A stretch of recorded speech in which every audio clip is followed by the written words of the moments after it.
So I bought this white tiger rooted cutting of a Monstera plant, and it was a lot of money.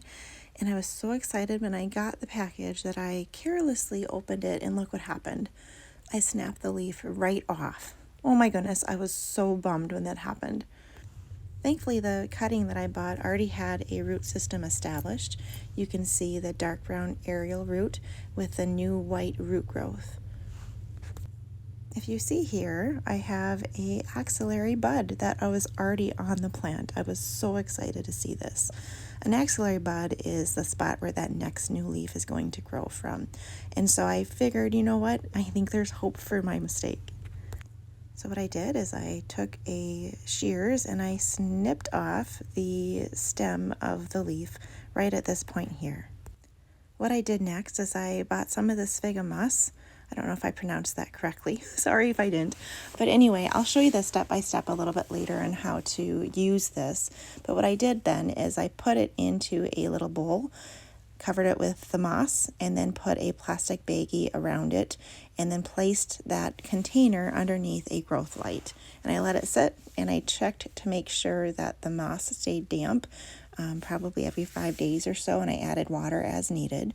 And then I waited. And I waited and I waited, and look what started to sprout out. Oh my goodness, I was so excited to see this happen. So here's where I'm at with my root system. You can see I have new root growth, so I was excited to see that even with having it be in that moss.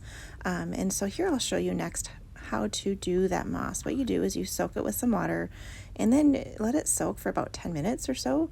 And then at that point, go ahead and take the moss out and squeeze out that excess water. I didn't squeeze it super hard. I just wanted most of the water out. And then the water that's remaining, I just used it to water one of my other plants because you know what? Why not? Don't let it go to waste.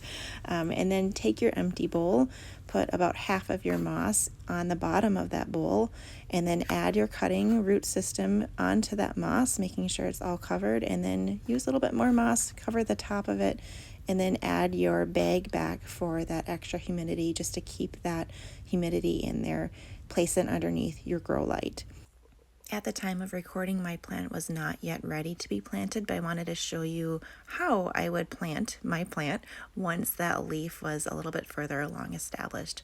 I'm anticipating probably another maybe 3 to 6 weeks before mine is ready. But here's an example of a different Monstera midsection cutting that I have in planting. And so let's go ahead and we'll plant my midsection cut here now. I do have a mix of, this is some peat moss, some perlite, and just some regular indoor potting soil. I'm going to pick a pot that's not too large. If you have too big of a pot, you're going to be more likely to get root rot because the soil stays soggy too long. So I'm going to fill this up and make sure you have those drainage holes poked out. Let me do that here now. I might need a pencil or something to poke that out. Hold on. There we go.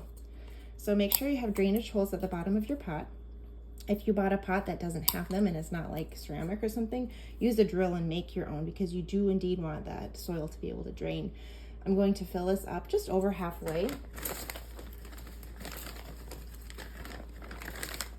I'd say maybe about 3/4 of the way full. And then when I place this in here, I'm going to have the leaf kind of be upright like this. And then I'm going to have that root be into the soil, and I'm going to cover more soil in there, but I'm going to leave this part here, this cutting exposed, excuse me. That way when that new leaf pops up, it's going to be able to get access to that light right away. So I have that kind of where I want it. I'm going to just go ahead and carefully add some more dirt. I have a little bit too much, so I'm just going to pull that up to expose that. And it is helpful if you have a little stake to maybe tie this to it so that it's a little bit more secure until you get even more root growth. That's what I did with this one here. But so again, you can see that is exposed on either side. And my root that I have under the soil is holding it in place. I don't even think I'm going to stake this one. I'm going to just leave it as is. And I'm going to give it a little bit of water here. I have some distilled water that I'm using. All right, now we'll watch that one grow.